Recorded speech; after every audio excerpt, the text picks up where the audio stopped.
Yam Karunalayam Namami Bhagavatpadam Shankaram Lokashankaram Shankaram Shankaracharyam Keshavam Badarayanam Sutrabhashakritau Vande Bhagavantau Punah Punaha Ishvaro Gururatmeti Murti Bhedu Vibhagine Vyomavat Vyapta Dehaya Dakshinamurtaye Namaha Gukarasto Andhakaro Vai Rukarasto Nivartakaha Andhakara Nirodhitvat Gururitya Vidhiyate Sadashivasamarambham Shankaracharya Madhyamam Asmadacharya Paryantam Vande Guru Paramparam Om Sahana Vavatu Sahanau Bhunaktu Sahaviryankaravavahai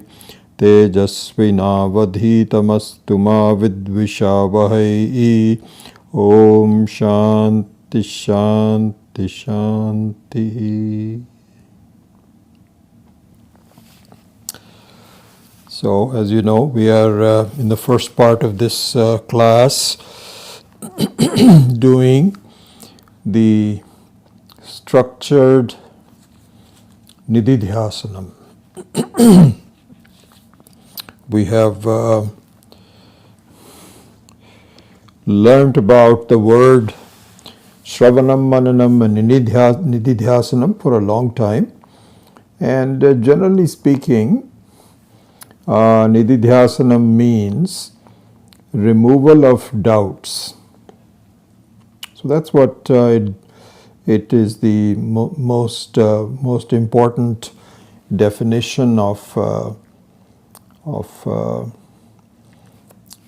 Nididhyasanam is. So first you have to learn about what is the new thing about the analysis of myself, which is from Shravanam, then to systematically compare our methods of taking things to be real when they are not, how to understand that. This is Mananam. And then out of sheer practice, even though we know it is wrong, we continue to follow the erroneous path, and the removal of that is called Nididhyasanam. So here in the Aproksha Anubhuti, very nice 15 steps of the Nididhyasanam are structured, and so this is what we are doing. So today we take the next step, which is called Deha Samya.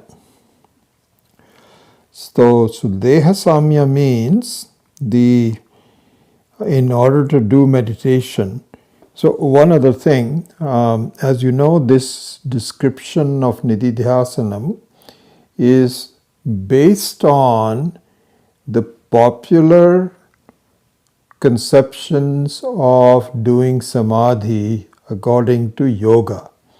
And so we adopt it. There is nothing, it's not as though this is not Vedantic or anything. So we adopt good practices. So the yogis do a very good analysis of how to calm your mind down, and through thinking just remove the unnecessary things from your life and stay with what is really good about you. All of that they do very well, no doubt about it.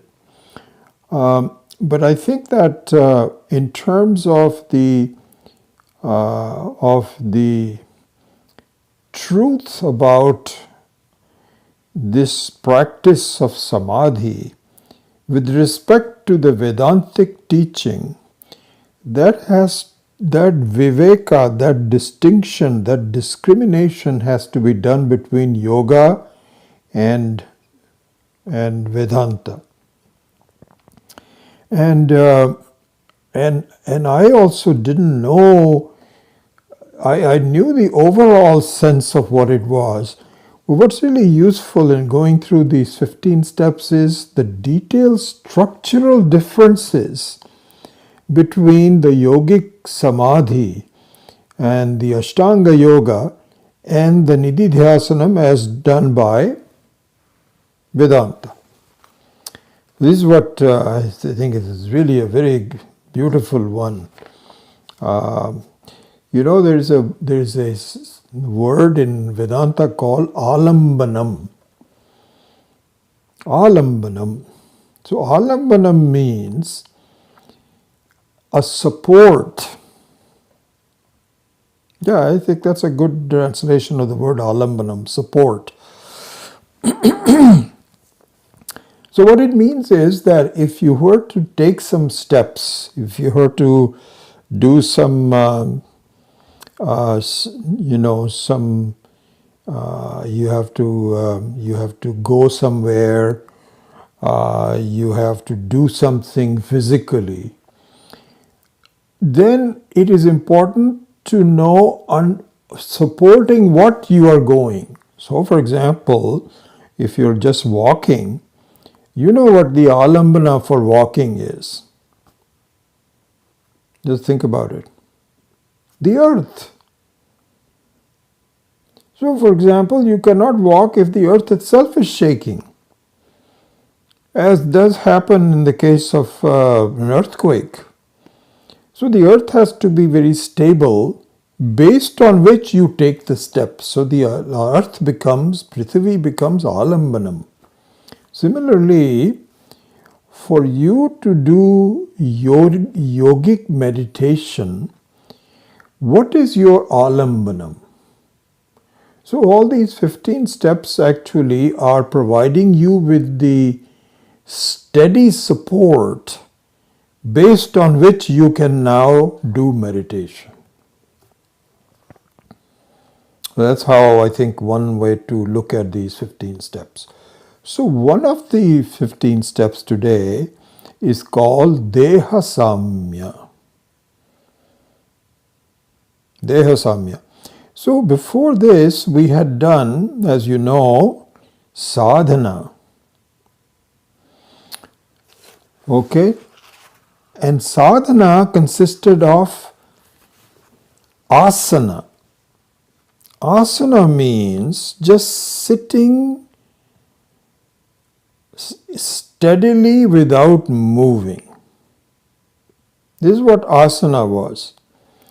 And asana, the steadiness of the movement, is very important, because if your body is moving while you're doing meditation, that means your mind also has to be involved with the movement of the body. Like, supposing you have to scratch, or sometimes if you're folding your hands, and then it gets tiring, so you unfold your hands, and so on. So all the acharyas say that, I'm just going back to the asana, siddha asana, etc. All the acharyas say that it is an important alambanam to at least make your body very steady. However you do it, but the objective should be that during the duration of the meditation, your body should be so quiet and steady that it's as though it is not there, and your entire absorption is based on thoughts. And so your bodily thoughts, if your body is moving, scratching, so on and so forth, that means that these thoughts are being shared between body-centric thoughts and other-centric thoughts. So that's not very helpful. So you need to really eliminate body-centric thoughts. So that was asana. Now comes a variety of that called Deha Samya, which is this particular step that we are briefly going to do today. Samya means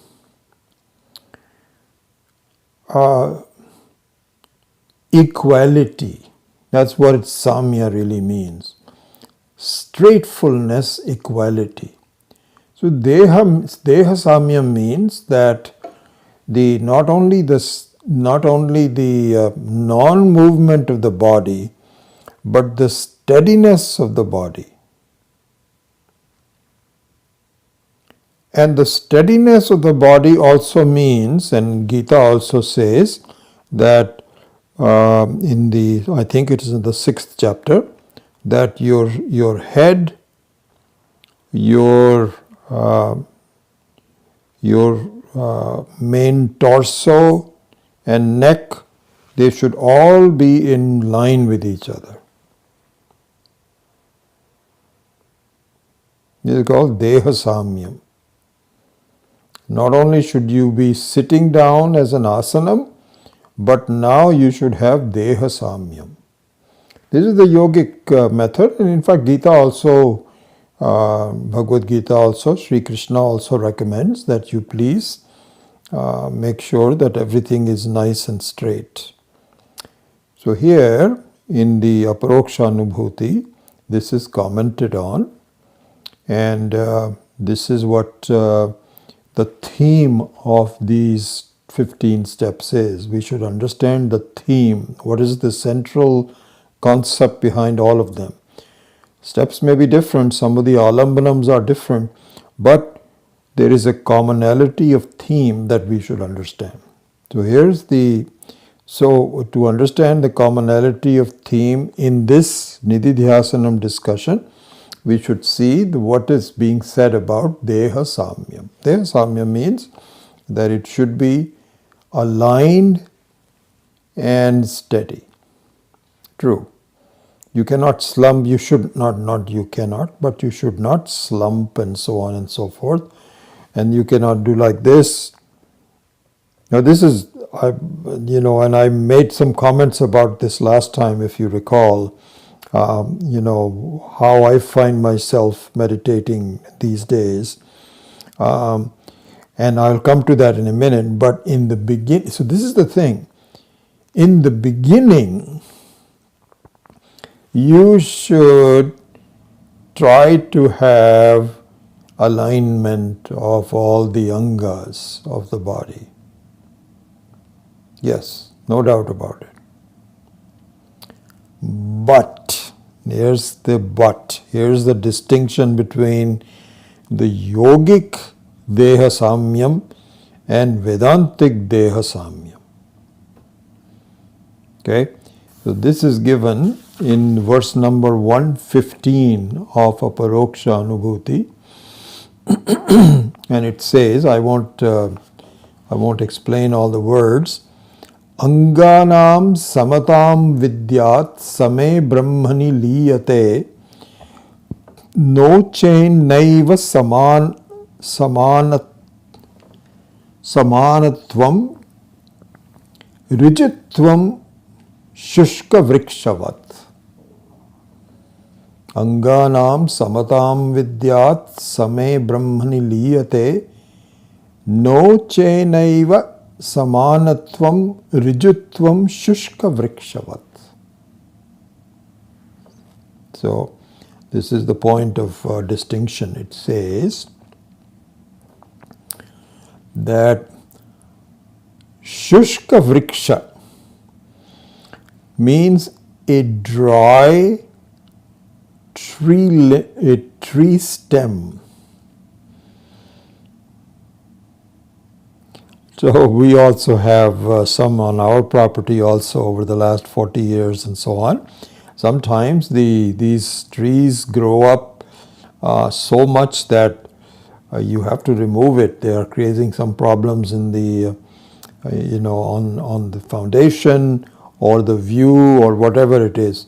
So there are two methods of removing a tree. One is that you actually dig underneath and take it out, roots and stalks and everything. And that is very expensive because the roots go all over the place, and if the tree is 30, 40, 50 years old. It is so heavy that you cannot really dig underneath and so on. So the other method is that you essentially have to remove the tree. The other method is to cut it about, depending on the size of the tree and so on, 2.5, 3 feet or so, about this much on the main stem. If you do that, you take out the life of the tree. And so the tree dies because there is nothing to bring the water into from the leaves and so on. Anyway, I won't go into the physiology of it. The tree dies. So this is what is called dry tree. Shushka vriksha means dry tree. And so it may have certain limbs here and there. So here the author is saying that the deha samya does not mean that you are sitting there like a dry tree. Because what happens in a dry tree, there's no leaves, there's no thin branches, only the thick branches are left. And so even if you have a storm, nothing moves and it just stays there. So the Vedantic meditation says that is not we mean by deha samya, that your limbs are not moving at all. Supposing that's your objective. You see, this is the thing that we have to understand. If your objective is that my body should not move, and you are happy about it, you are observing it, you can close your eyes, open your eyes and says, oh, I'm doing a good job. My body is not moving. This is not the final objective. So, as this verse says, second line, Naha chet naiva samanyatvam rijutvam shushka vrikshavat. So rijutva means straightforwardness, no movement. So he says, like a dry tree, if you don't move, that is not what this is all about. So then if that is not what it is, what is it all about? First line, Anganam samatam vidyat same brahmani liyate. Same brahmani liyate. So this is the central theme that one should recognize in the entire discussion of Nididhyasanam. And the central theme is you have to dissolve. Liyate means to dissolve into the final resting point. So, if you are happy about your limbs not moving, that is just an intermediate stop. That's not the final destination. That is just an alambanam. You have to reach the final destination, which is Brahman. So Brahman means, liyate means that your body should also help you to move towards the absorption with Brahman. You see how? Because it becomes the alambanam, the support for you to reach the final destination.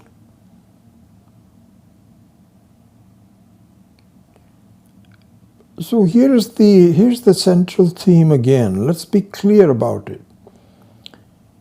And this is the distinction between the yogic samadhi and nididhyasanam. The yogic samadhi, just quietening the mind Because the mind is quiet because the body is quiet. That far is okay. We agree with that. If the body is quiet, which leads to the mind being quiet, that is a good thing to do. But if you don't go any further, then what happens is that your samadhi is still a mudha samadhi. It is not a jnana-purvak samadhi. As Swami Dayanand Ji used to say, that when you go into yogic samadhi, you feel I am just a limited being. And everything outside of me is real. This is the ajnanam, this is the ignorance of the self. Right? We have been studying all this, you know this by now. Okay. So, before you start the yogic samadhi, you are now an ajnani. You don't know that you are free, you are not a limited being, and if you are a limited being, then the rest of the world looks real. All of that is your state, and you don't like it, so you go into yogic samadhi. When you go into yogic samadhi and you are able to quieten your mind with the help of a quiet body and with all the steps of the yogas, with asana and dharana and etc., you come to the final one and you enjoy the absence of any thoughts. And you are able to master it for a period of time, not just for a few minutes, but you can sit there for an hour if you want to, if you are accomplished. So all of that is there. Okay? Let's see the end of that now. Okay, this is good. This status will end at one time. Isn't it? It will end. Because you're still alive, you're not, it's not as though you have disappeared from this earth, you have gone to heaven or anything like that. You're still sitting there and your thoughts at the moment have become quiet, just like the thoughts are not there in deep sleep. So exactly the samadhi is nothing but deep sleep which you experience anyway. Okay, so at the end of that, what will happen? We can ask you, what is your status? Are you still a limited being with thinking of everything outside as being real? Yes. There's no doubt about it. It's not as though you have become free, you've become that the mithyatvam of the world is very clear to you, and the reality of the Atma is very clear to you. You're no longer under the spell of thoughts and so on. That's not the case. All you have done is you've had some samadhi and you came out.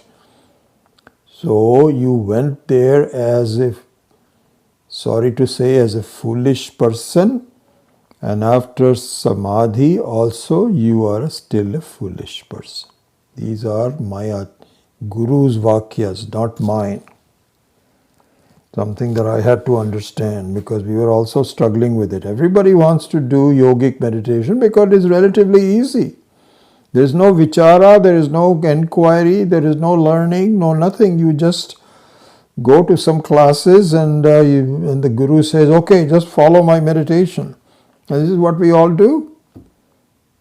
Does that solve your problem in life? It doesn't. It postpones it at best. So this is the yogic samadhi. That means you have not reached the final destination. Then what is the meaning of deha samyam? So that's what he says, defines it, anganam samatam vidyat same brahmani liyate. So what it means is that all of your steps of the alambanam should lead you to the thoughts that my taking myself to be a limited being is not true. So this is what is called Brahma Akara Vritti. Your thoughts have to be there. This is exactly what our Mahatmas say, that if you do yogic samadhi, your thoughts are not there. How are they going to negate the wrong thoughts?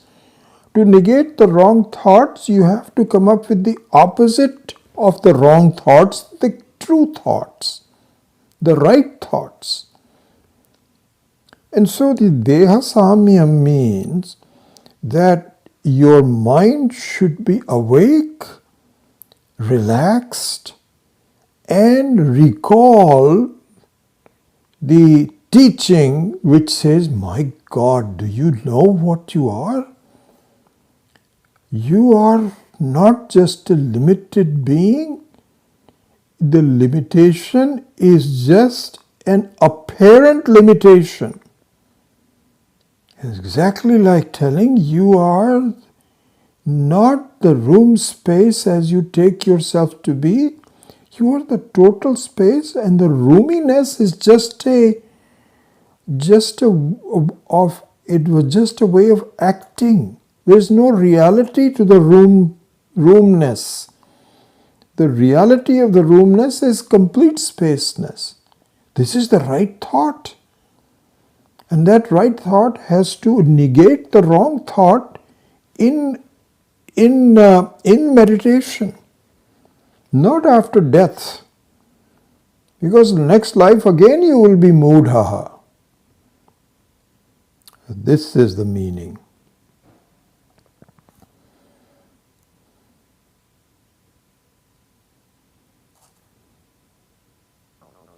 This is the meaning of the Vedantic Deha Samyam.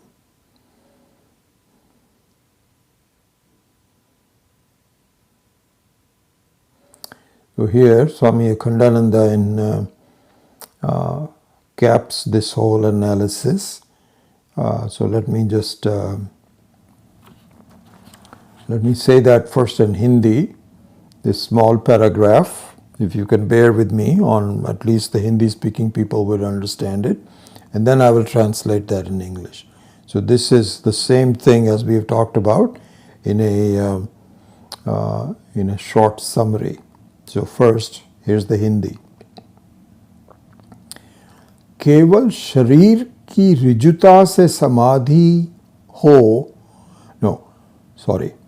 केवल शरीर की ऋजुता से समाधि हो भी जाएगी तो मैं समाधि वाला ये अहम भाव ही दृढ़ होगा. केवल शरीर की ऋजुता से समाधि हो भी जाएगी तो मैं समाधि वाला हूं, ये अहम भाव ही दृढ़ होगा. इससे शरीर में अहम भाव की प्रधानता हो गई. इससे शरीर में अहम भाव की प्रधानता हो गई. समता तो वो है जिसमें शरीर में अहम भाव मिट जाता है. This is the crux of the Deha Samyam. He says that if you think that the alignment of the body will lead to samadhi, in that case, the I thought, which is synonymous with I am doing samadhi. I am doing samadhi. Samadhi wala. Samadhi wala means the one that is doing the samadhi, one who is endowed with the action of samadhi. This aham bhava means this I thought, drid ho jayega. this becomes even stronger. Isn't it? Because now you say, I am a meditator. I am very happy that I am able to meditate now for an hour. Before that, I was only doing it for 15 minutes. These are exactly the thoughts that will come to you. You'll be very happy that I did it for 1 hour.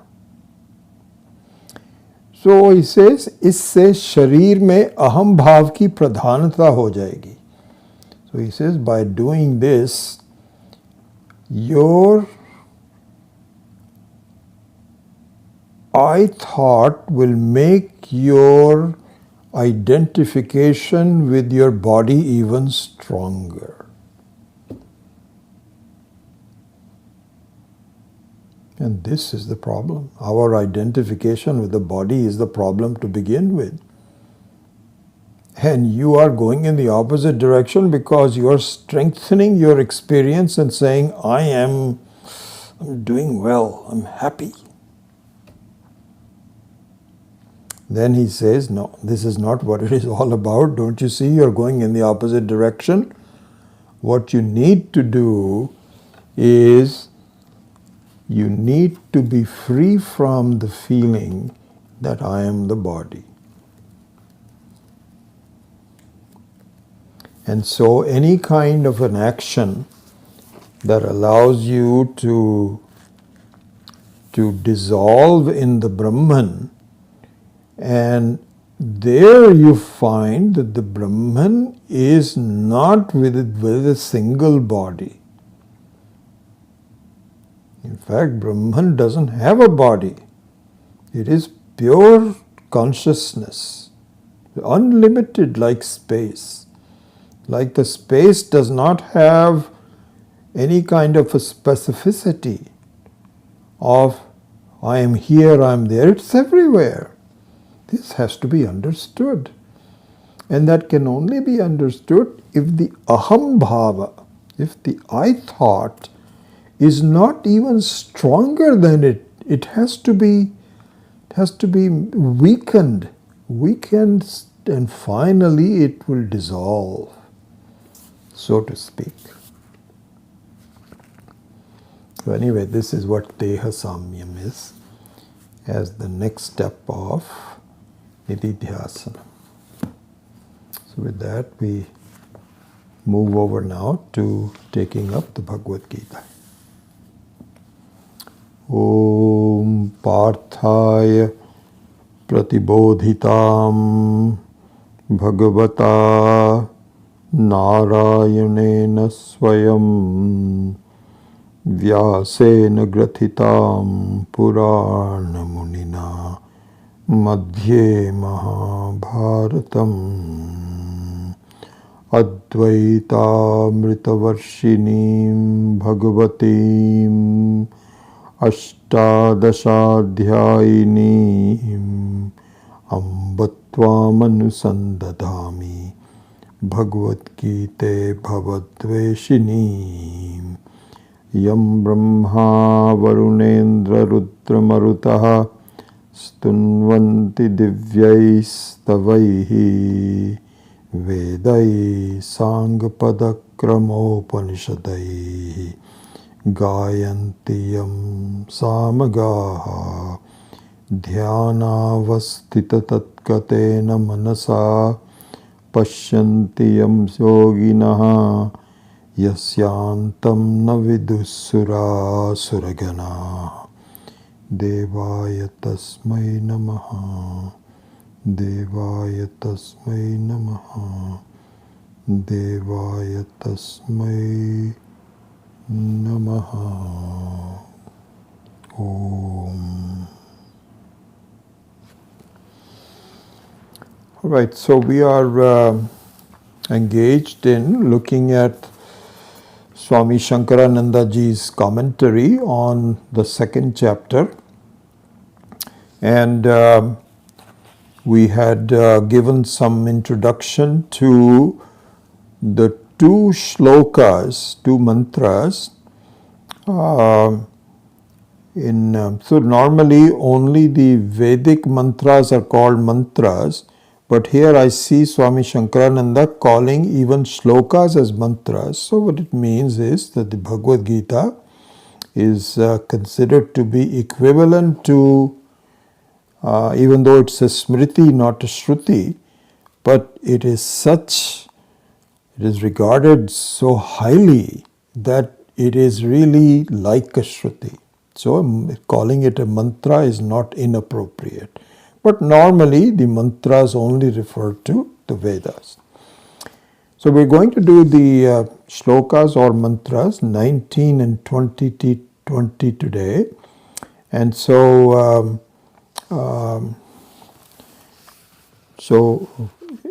let's just chant the 2 verses that we are going to do today, and not the other ones. If you want, we can do one more.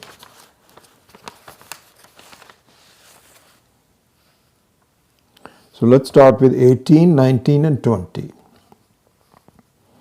Antavanta ime dehaha nityasyokta sharirinaha anashino prameyasya tasmat yudhyasva bharata ya enam vetti hantaram yaschainam manyate hatam ubhau tau na vijanitaha nayam hanti na hanyate na jayate mriyate va kadachit nayam bhutva bhavita va na bhuyaha ajo nityas shashvatoyam puranaha nahanyate hanyamane sharire.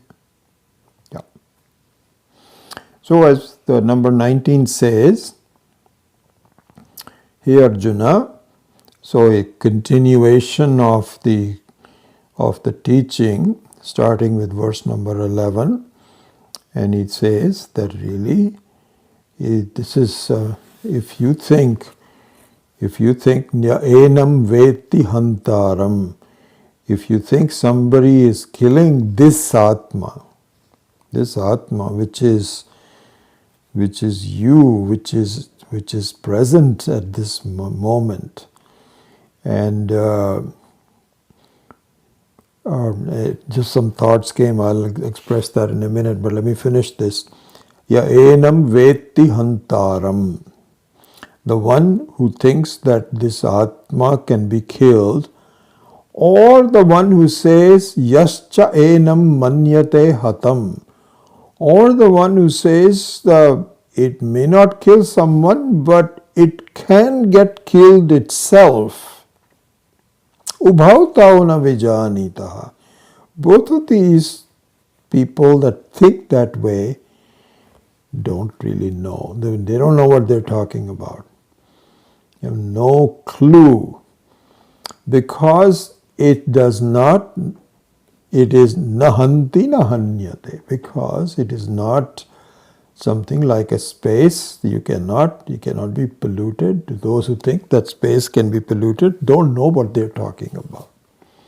So this is number 19. And then he explains that, listen, this Atma, which cannot kill or be killed, has the following characteristics. Na jayate, it's not born. Na mriyate va, and therefore does not die. Kadachitna ayam bhutva bhavita vana bhuya ajaha nityaha shashvataha puranaha na hanyate hanyamane sharire. That even when the body is killed, nothing happens to it.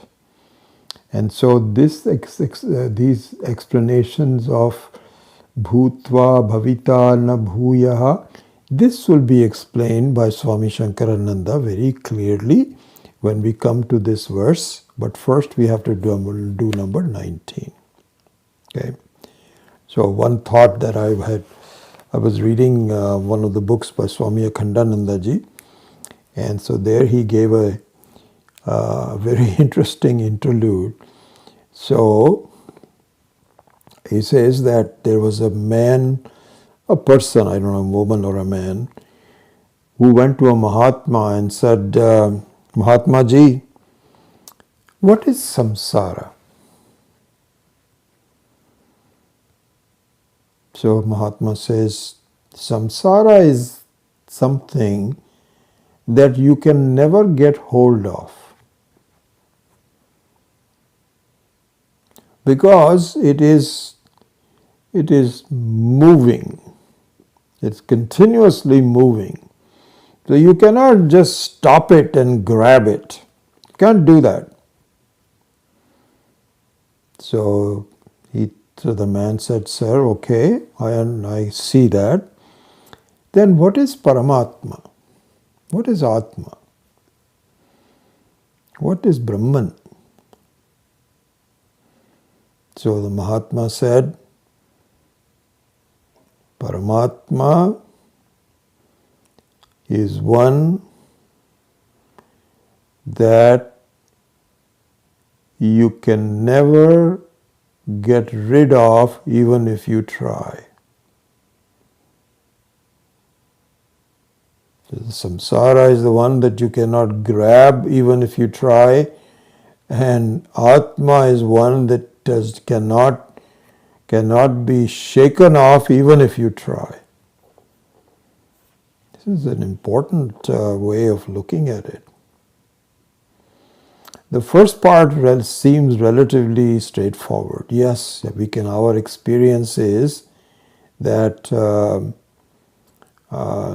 the samsara is not something that we can grab.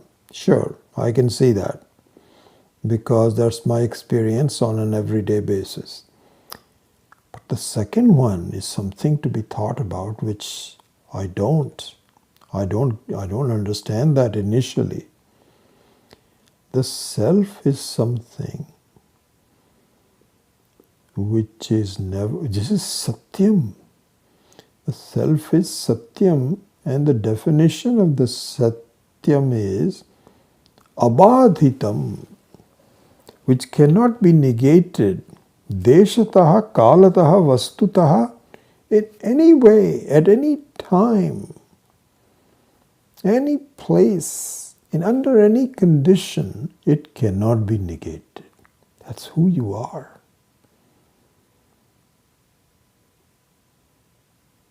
You are someone, your awareness is unnegatable. What a beautiful exposition just in these two ways. That Mahatma said, the samsara is something you cannot grab, and Atma is something that you cannot get rid of. It's always there. It's always there in no matter what is the happening. Not a function of time. You cannot say, how long has it been there? That sentence doesn't make any sense. How long it has been there?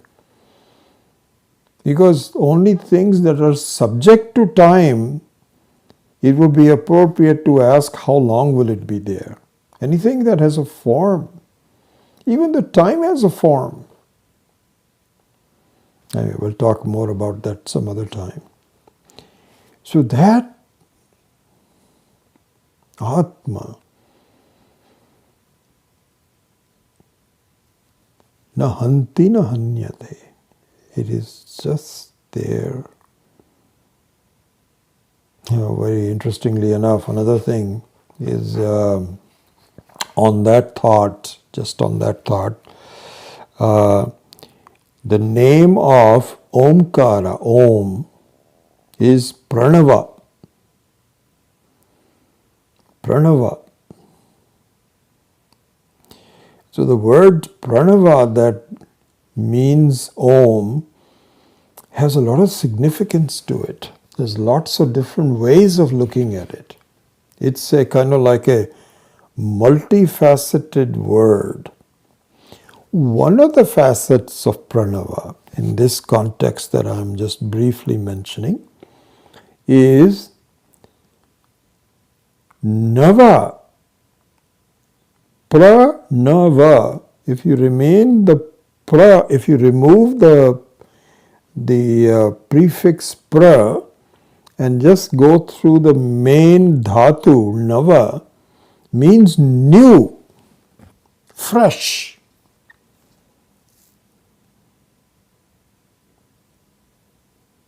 That's what nava means. It means new. Like for example, somebody that has never really, this is not old, it's not been used. Like somebody comes on with a car and you ask it, is it new? He says, don't you see it? I don't even have license plate on it yet. It's brand new. Or there is a car that looks new but has been used before. So the newness means brand new.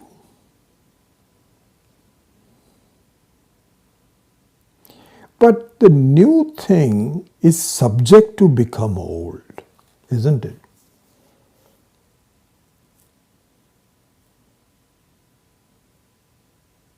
Anything new is, with just a small passage of time, becomes old. So like for example, supposing you pick up a car from the dealer. That also, he says, you know what? You go to the dealer and says, make sure that the car I get is brand new. So he says, yeah, it'll be brand new. What do you mean? Of course. So you go there and you check the odometer and it says 18 miles on it. So you can say, I'm not going to pay full price for this. This is no longer new. It has been driven 18 miles. He says, sir? He says, from where the railroad ended in Sunnyvale and we had to go pick it up and bring it 18 miles here. And he says, no, that's old. That's not new. You please give me a discount. So anything new is subject to becoming old. Now, if you put the prefix pra to the nava, it becomes pranava. What it means is forever new. Forever new. Forever new, how can it be forever new? How can something be forever new? Because anything which is new is subject to becoming non-new, except for one thing in the whole cosmos, which is the Atma, which is you.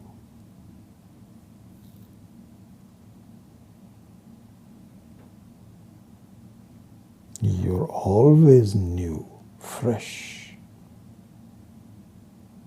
Just amazing.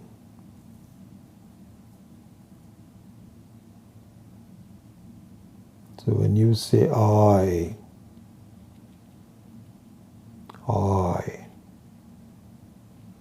the meaning of the word I is pranava, Om. And this is where you have to see that the Atma, I, which at this moment you may think in terms of your beingness of the body-mind. Because whenever you say I,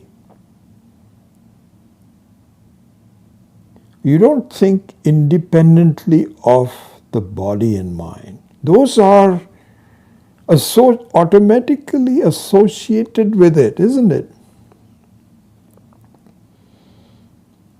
So this is as because of that reason, my mind does not allow me to grasp the forever newness, the forever newness of myself that is being taught.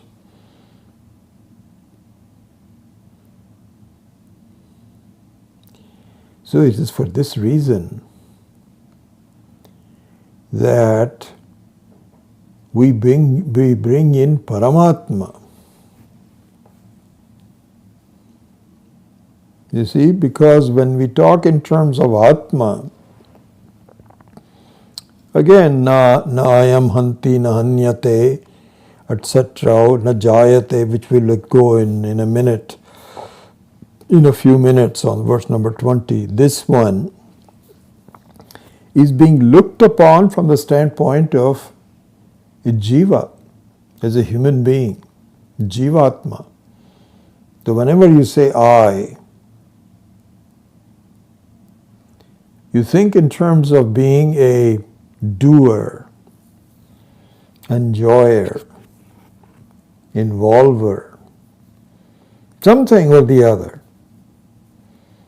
You don't think about I as an independent. You don't think about I as being the first one and the other things come second. You think that you are the result of the second and third things.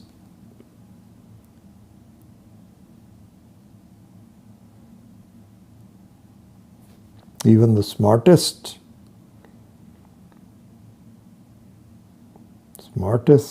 scientists are all thinking maybe the awareness is born out of some particles. They were figured out exactly how the particles combine to make different molecules and things and this, that or the other. Maybe it can be combined to form the consciousness also. So there the particles come first and the consciousness is derived from it. So this is how we think. I am this, I am that. So anyway, what I'm saying is that the prakarshena navatvam, the pranavatvam, the forever newness is not easily acceptable because I look upon myself as a jivatma. And as a jivatma, all the paraphernalia that I am associated with becomes part of me in my thinking. But the fact of the matter, and it's much more effective for me to understand pranavatvam of myself if I now describe that Om and Pranava is the description of Paramatma, Ishvara. So if I do that, then my mind becomes a little bit more ready to accept that. We are more ready to accept it because I can visualize. I cannot visualize me being forever new, but I can understand Ishvara being forever new.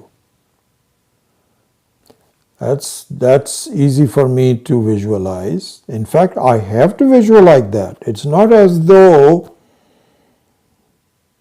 Ishvara is like the Pope.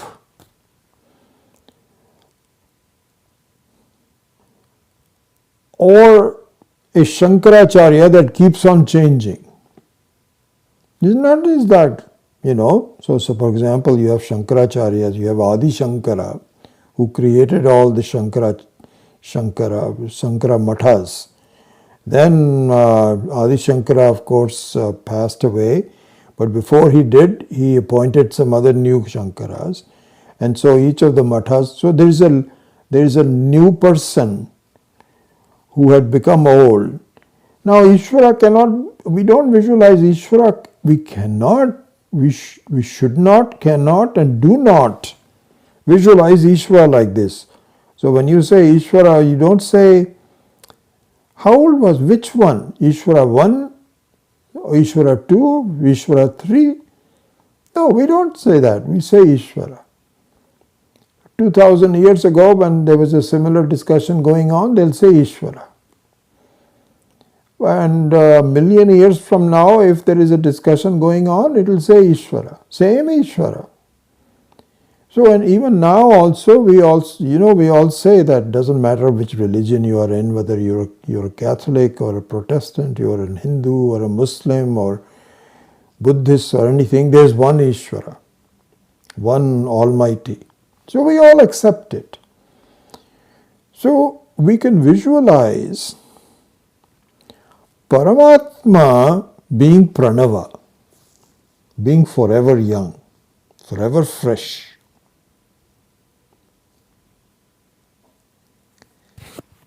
What we need to do is to understand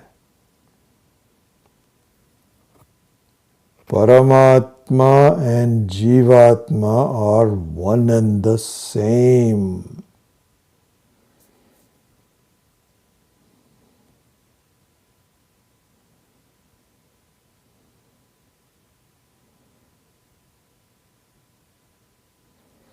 Paramatma cannot be Paramatma unless it is also the Jivatma.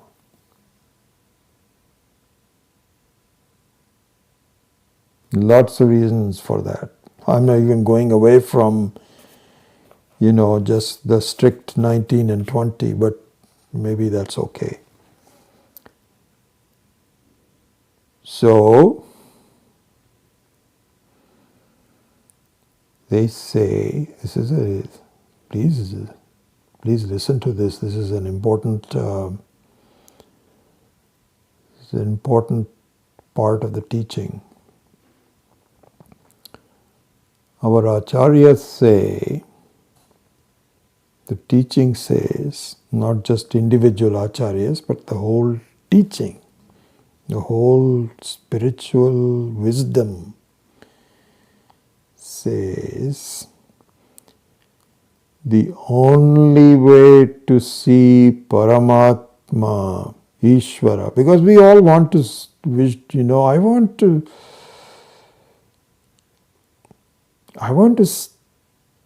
experience God. I want to meet Him. I want to meet God. Supposing, this is what we all say. When we go to the Char Dham and we go to Tirupati and all those temples and Devasthanams and so on, the objective is somehow I need to see the presence of God. I need to see God. And even if you want to do that, I think everybody thinks that I want to really meet the Almighty, the one who is responsible for the whole thing. So our acharyas say that, please see this. This is something that has to be seen, something that has to be grasped, something that has to be understood. Please see this. The only way to see Paramatma, Brahman, Ishvara,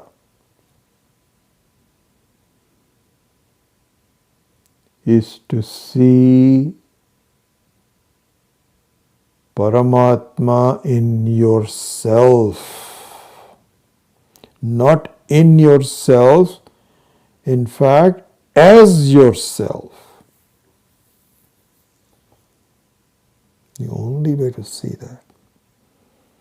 You can search for Paramatma all your life. Go find him.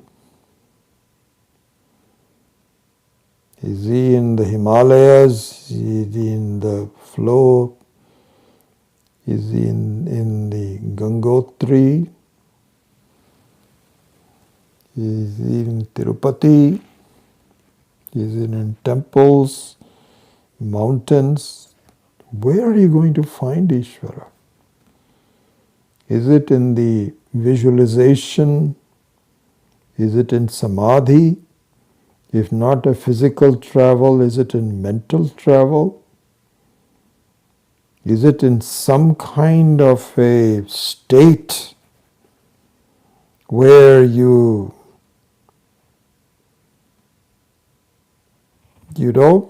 become high and you get absorbed and you say, I remember this, it was interesting. One of my uncles, so my father's side, my father's brothers and so on, they were all followers of a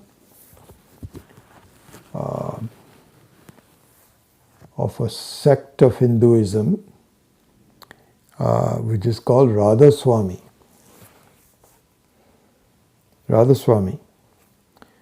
And there are, as you know, there are two, some of you may know this, there are two sects of Radhaswami. And so they got bifurcated. It always happens. There's two disciples, they all go in different directions, even though the general principles remain the same. Very good people, really wonderful people and so on. So one of the sect is in Beas in Punjab, and the other sect is in Agra in UP. So my father's family side were all Agra people, not Beas people.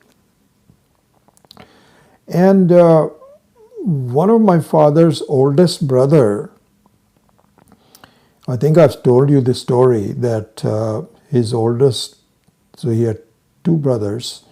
The oldest brother, which I have met many times before he passed away, just a great, wonderful soul. What a beautiful, great person.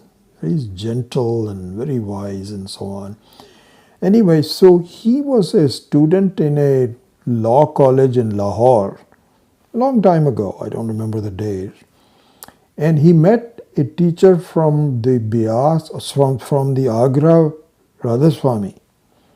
He was so taken in that he gave up his studentship of the law college. In fact, he already had a wife and a couple of children at that time when he was doing his law degree in Lahore. And he gave all of that up and became a satsangi, what is called a satsangi. Means that he lived in the Agra ashram, and his wife also, children also lived with him and so on.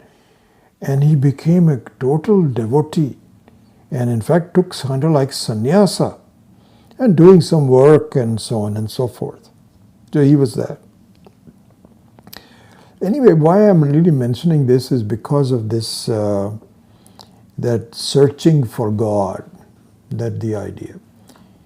So I had once a conversation with him, and I was still, I was more than a teenager, I'm sure. Maybe I was 18, 19, I don't know, because I left India at the age of 23.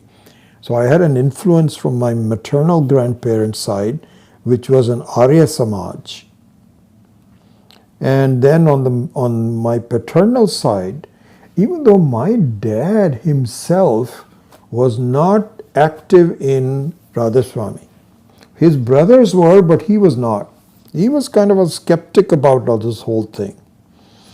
And because he was the only engineer in the family. Everybody else was, doing some administrative work or something. So because of that, perhaps, I don't know, he was a skeptic. So he was never a Radha Swami.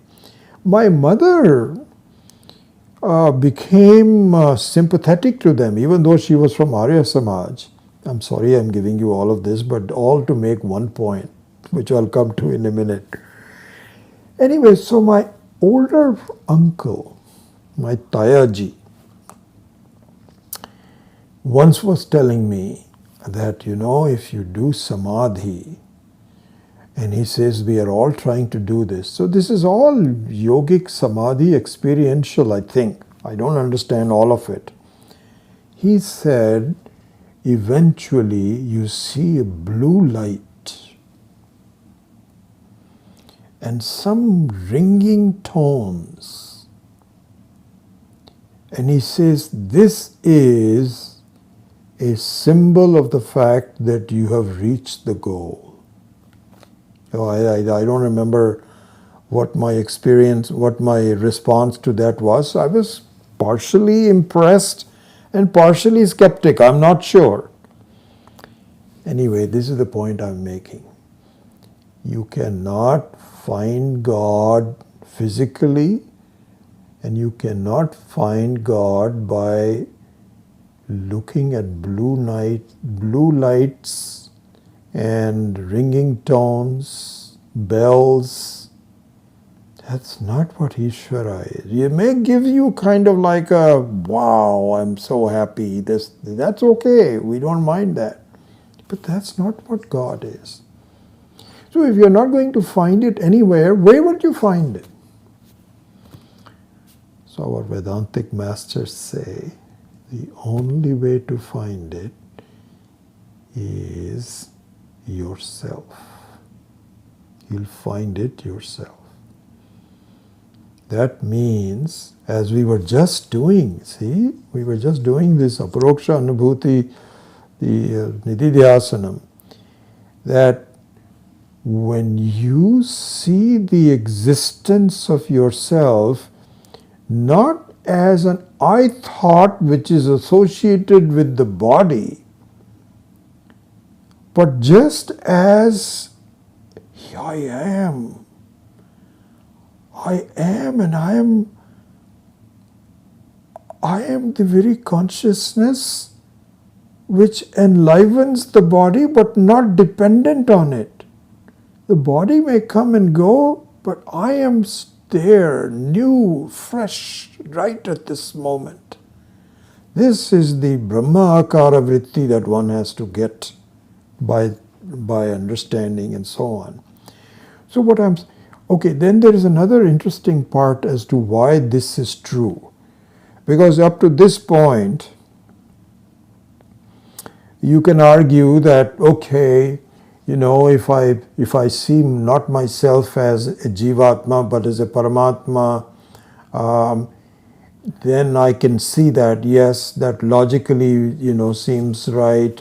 And also, my seeing myself as Paramatma will remove my I thought, my association with the body. All of that I can see. But how can you say that the only way to see Paramatma, Ishvara, is as myself? That I am not clear about. So the answer to that is, we have talked about it some other places, this has to be really understood clearly, thought over it over and over again. So we have, I think in these classes, we've talked about both pramana and prameya. Pramana is the means of the proof, the means of knowing, and prameya is what is to be known, isn't it? This is what we have, you know this by now. So if you want to know that this is a cell phone, then you have to do a couple of things. You have to have eyes, which is a pramana, and then you also have to have touch, So it must be heavy, it must have some body, and also the mind which says, yes, this shows time, etc., etc. It can give me email. Yes, it's a cell phone. So there is a pramana required for this prameya. This is the prameya, and pramana means that how do you know that this is a cell phone? How do you know it? That's called pramana. So everything needs a pramana. And the search for Ishvara also needs a pramana. Because just like you say this is a cell phone, you'd have to say, do you mean that, supposing you introduce yourself to someone, and just like these Mahatmas and so on. So you may say, oh, who is this person? He said, do you know who that person is? He says, Swami such and such. Oh, really? Oh, wow. So that introduction has to be there. Similarly, supposing there's Ishvara comes in front of you. And I don't know what Ishvara would look like, but this is the other controversy. The Ishvara is white, the Ishvara is black, Ishvara is brown. So whatever it is, so supposing that you see somebody and you say, who do you know who that is? That is Ishvara. You say, oh my God. My life is now fulfilled. I can die now. I saw Ishvara. That's it. I can die. Is that what's going to happen? Because it requires a pramana? And what pramana can there be to see Ishvara? So based on that, the reason Vedantic masters say that the only way to see Ishvara is as yourself is because the only thing that does not require a pramana is you.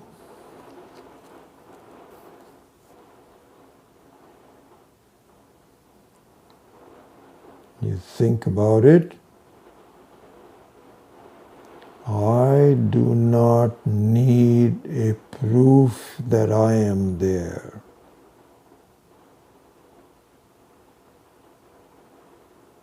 I don't.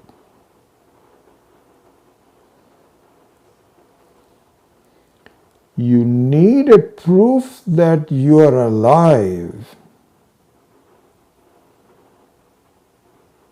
What you are, you need a proof. But that you are, you don't need a proof.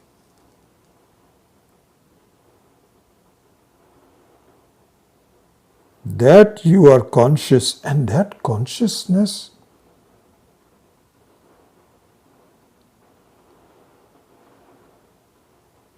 you cannot get rid of. As we were saying earlier. And it's pranava, brand new. Every minute, brand new. Never gets old. That is Paramatma.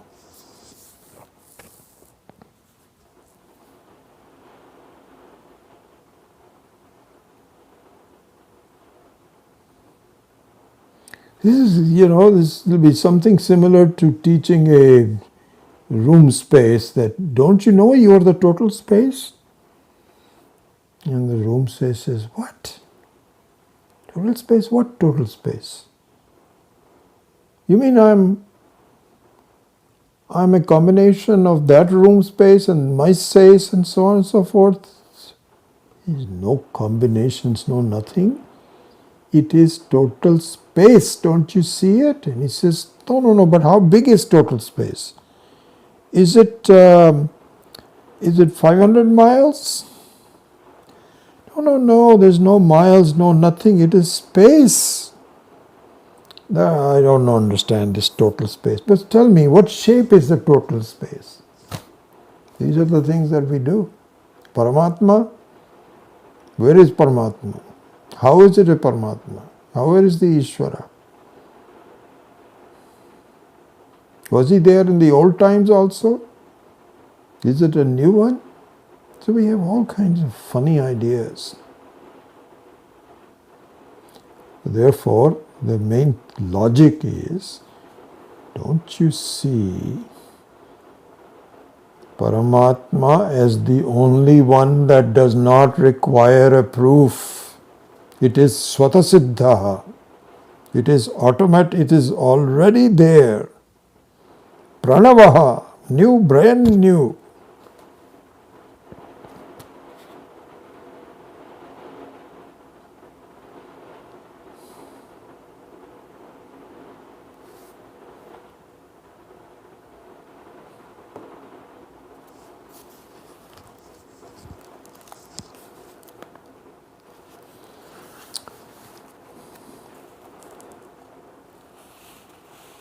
(19 and 20).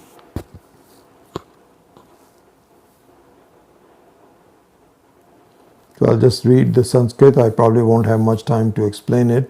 But this is part of the reading of the Sanskritam. So, and I'll go to number 20 and explain that a little bit more. Okay. So he says, the page on top of page 80 or page 63, Yastu aham imam hanmi iti aham pratyayartham enam prakritam atmanam hantaram hananakriyayaha kartaram manyate. So he is explaining what is the meaning of hantaram. What do you mean by one who kills? So he says, imam hanmi, that I am the one who is injuring someone, killing someone. Aham pratyaya artham enam prakritam atmanam hantaram hananakriyayaha kartaram manyate. The one who thinks that yaha aham anena hataha. Now he goes to the other one. Hatam manyate. Yaha aham anena hataha asmi iti anenam atmanam parena hataha, by killed by somebody else, tad hananakriyayaha vishaya bhutam. So I become a subject of hananakriya, the very act of killing. I becomes the very subject. The vishaya means I am the object, you can say. I am the object of that. Manyate. Evam atmanam hananakriyayaha ashrayam vishayam cha manyamanau tau ubhau purushau atmanam na vijanitah. So pretty much simple. It's just the explanation of the Gita Vakya. Yatha bhutam atmatattvam sakshat na viditavantau. He says, either one of them do not see this directly. You cannot do this. Yataha ayam atma na swayam yam na kanchana hanti yena kenapi na hanyate. Then he gives an example. Dehe indriyadishu vyapriteshu Vyaprateshu satsu ayamatma chalitepi na vrikshe tad antastha akasha heva kutastha asanga chidrupena sarvatra udasinataya tushnim aste iti artha. So he says, just like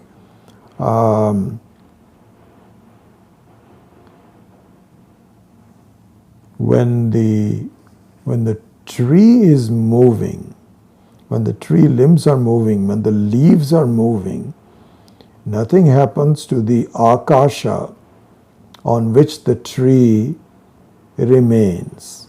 So just like that, the Atma also is not. Then he gives a certain quotation. He gives a tad ashnati kinchana na tad ashnati kaschana iti shrute, because this is not a shruti. It has to combine, it has to link up to the shruti vakyas at all the time.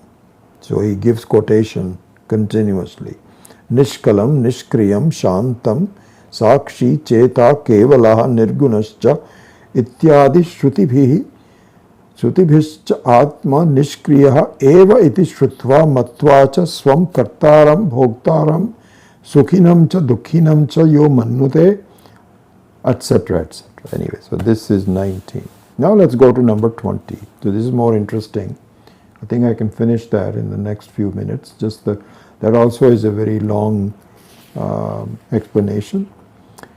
So now let's look at this. He says,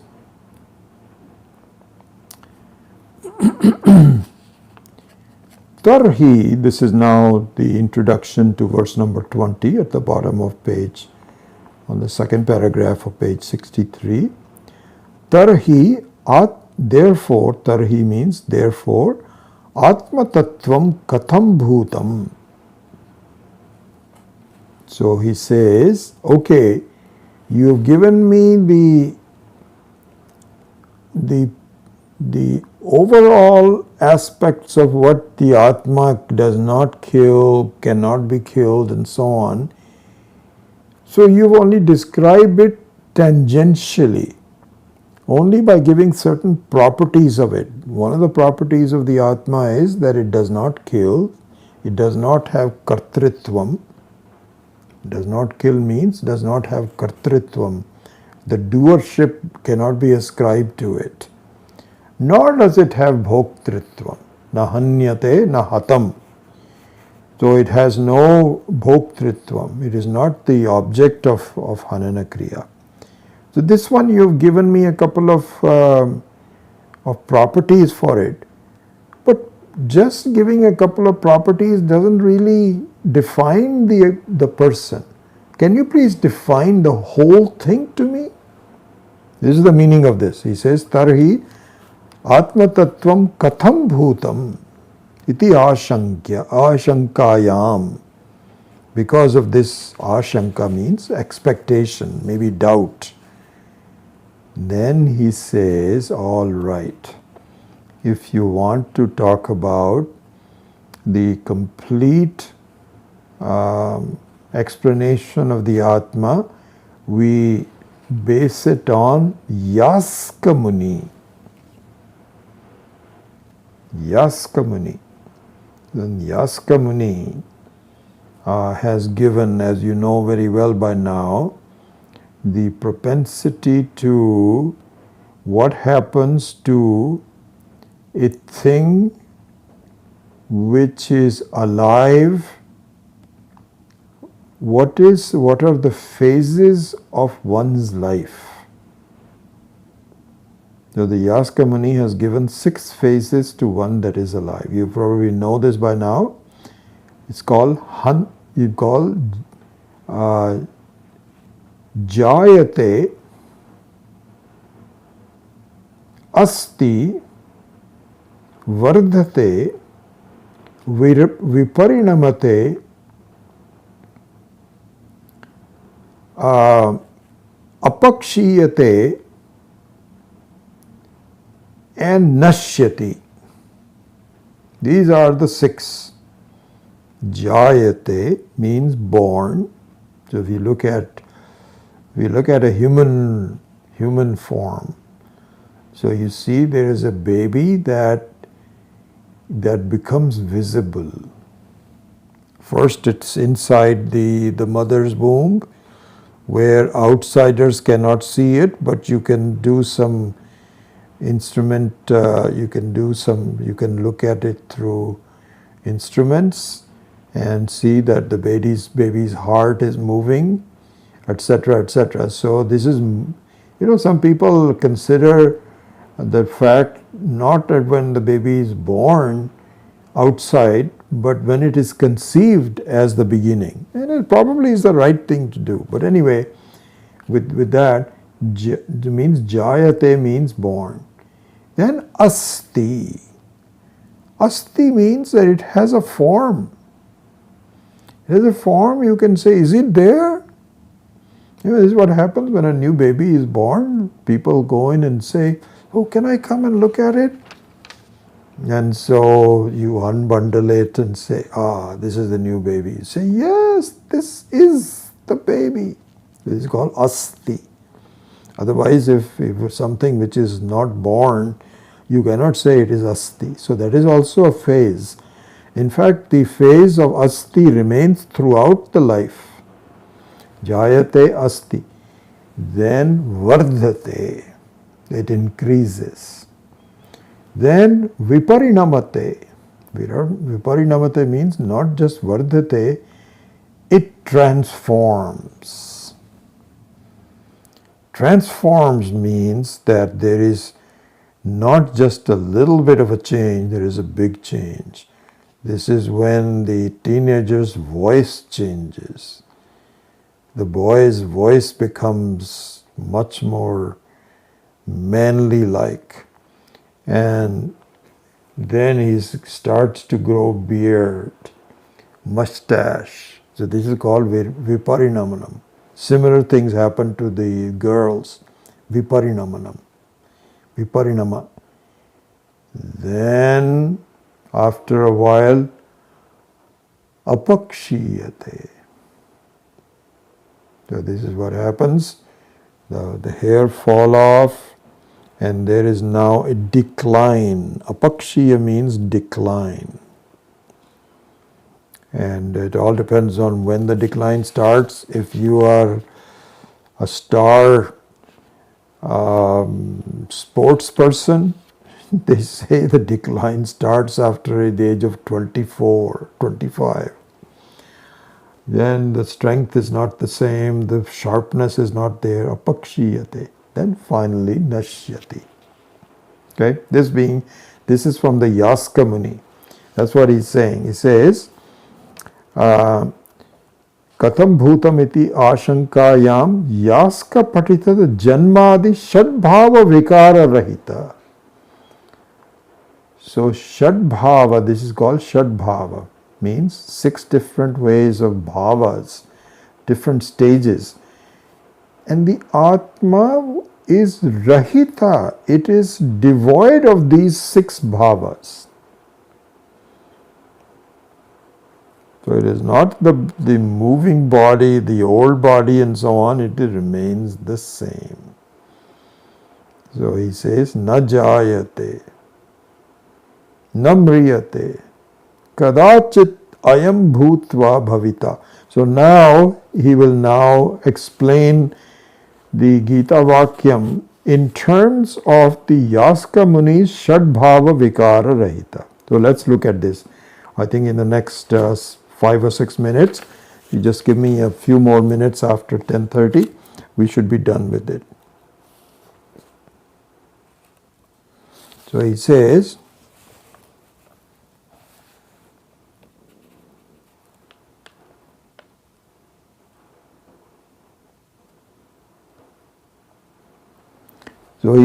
if you look at now the explanation of the verse number 20 on page 64, he says, Atra.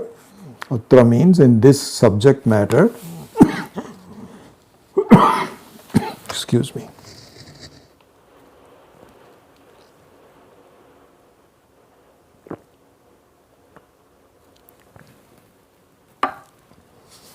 Atra.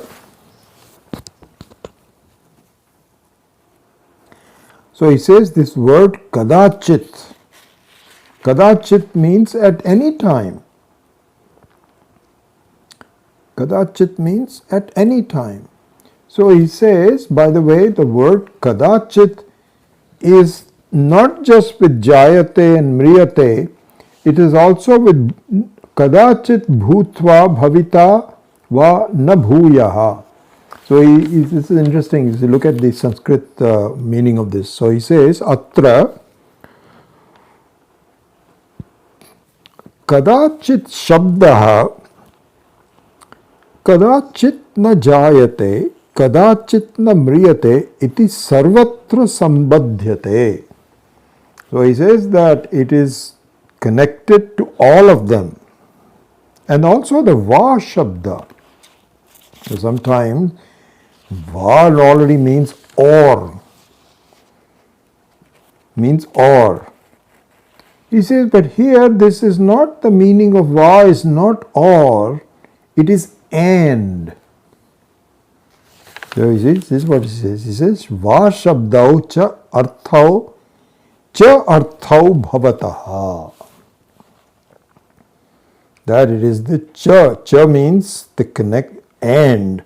It's not va. So he says, transform the va into a cha. Now becomes, the explanation starts. He says, atra ajaha iti ajatvena eva sarva vikara asambhave praptepi swayam shrutithi kantaravena pratyekam tat tan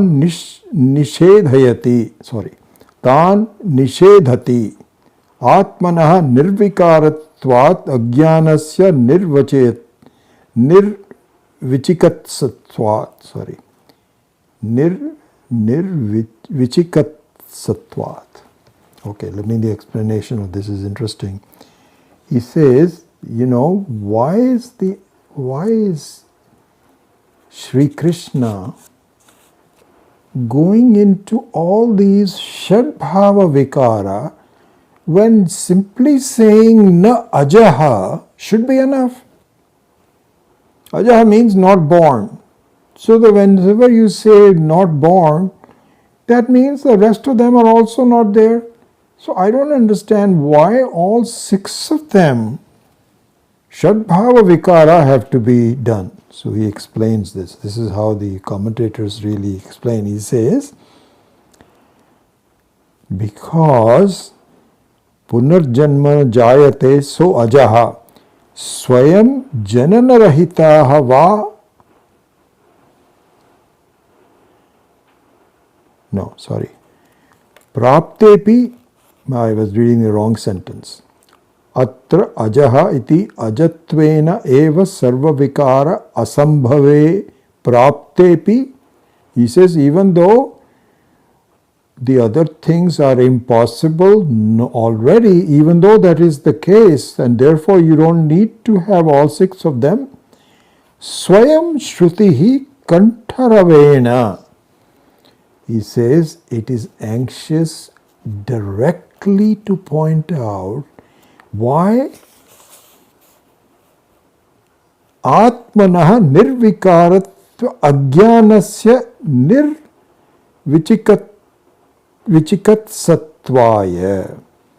He says it swayam means by its nature it goes into the details because the difficulty of people grasping it. So he says he doesn't take any chances. He says not just ajaha, let me go through all of them. See, it cannot do this. Yes, I see that. Also, it is not like this. Okay. When you do this repeatedly, it becomes more stronger. That's the reason why simply saying ajaha is not enough. Now, I've already gone to 10:32. So I think that the explanation of the Shadbhava Vikara and how it is explained is kadachit namriyate. I think it's going to take at least 6-7 more minutes. And this has been a long class, so I think I will close off at this point. I will make a point to pick it up in the next class, and we will finish doing that a week from now. Okay. Om asato ma satgamaya tamaso ma jyotirgamaya mrityorma amritam gamaya Om Purnamadah Purnamidam Purnat Purnamudachyate Purnasya Purnamadaya Purnamevavashishyate. Om Shanti Shanti Shanti. Harihi Om Shri Gurubhyo Namaha. Harihi Om.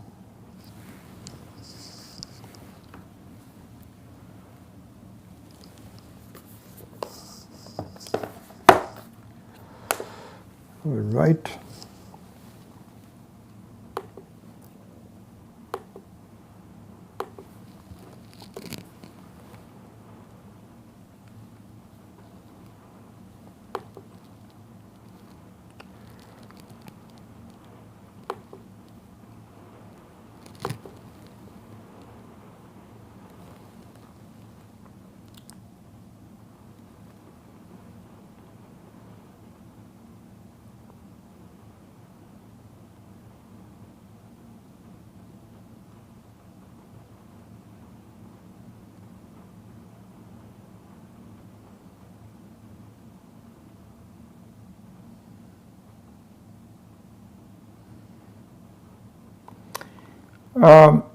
Shobha and Akshay, can you tell me if you are here on the West Coast? I need to send you a letter, so I didn't know whether I would send it to locally or to your Boston address. So if you can send me the email, or you can just tell me now, I'd appreciate it.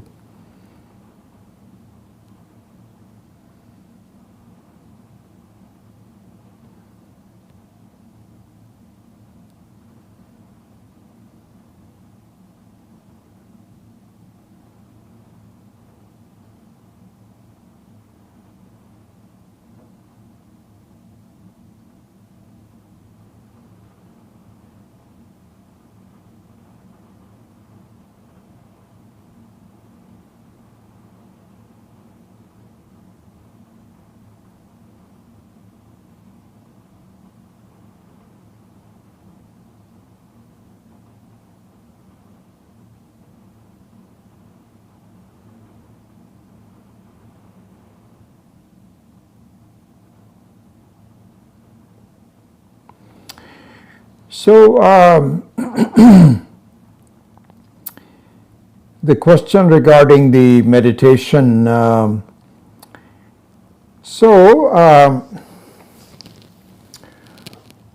this needs to be explored more. So I think that the ekagrata of the mind is good. Ekagrata of the mind.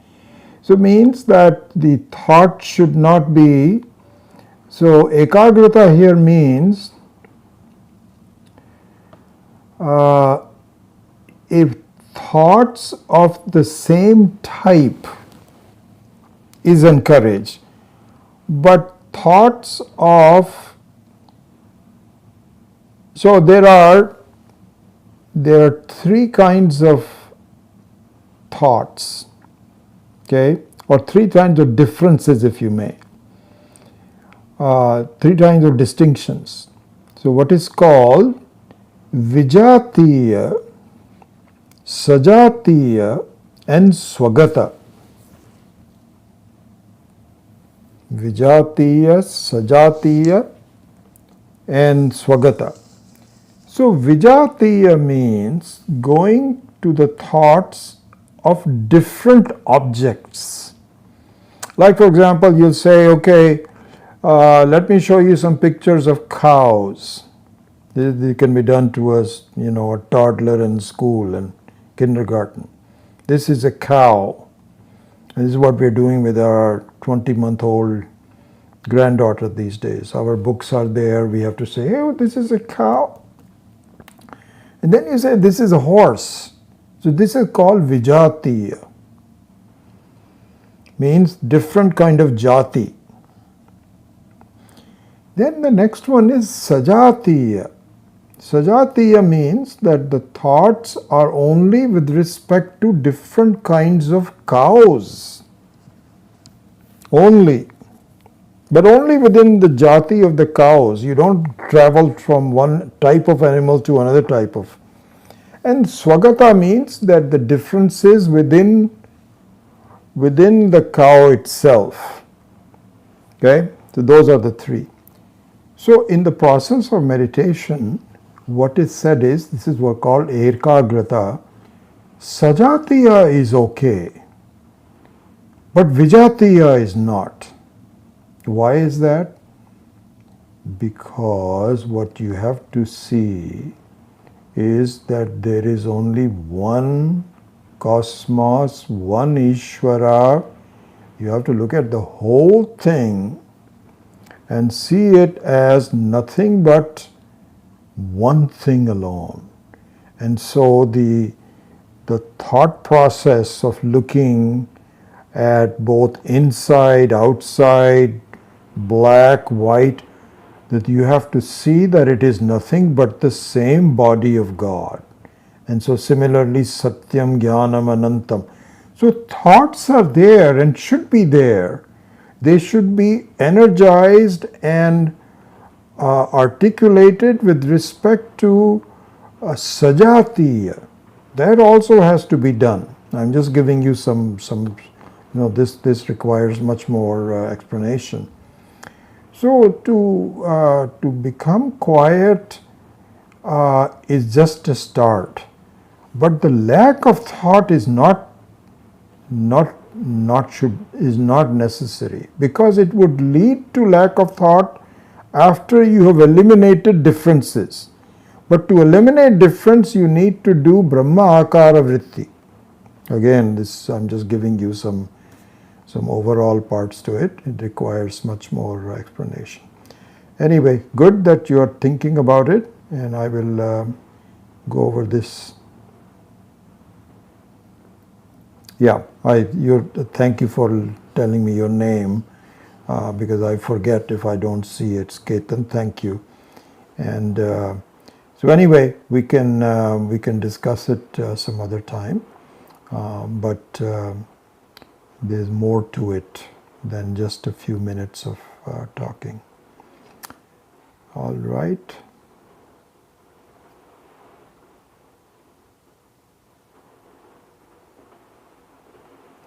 What I'll do is I will look at some of your, later on, I will look at some of your questions and perhaps address it more specifically next time. Okay?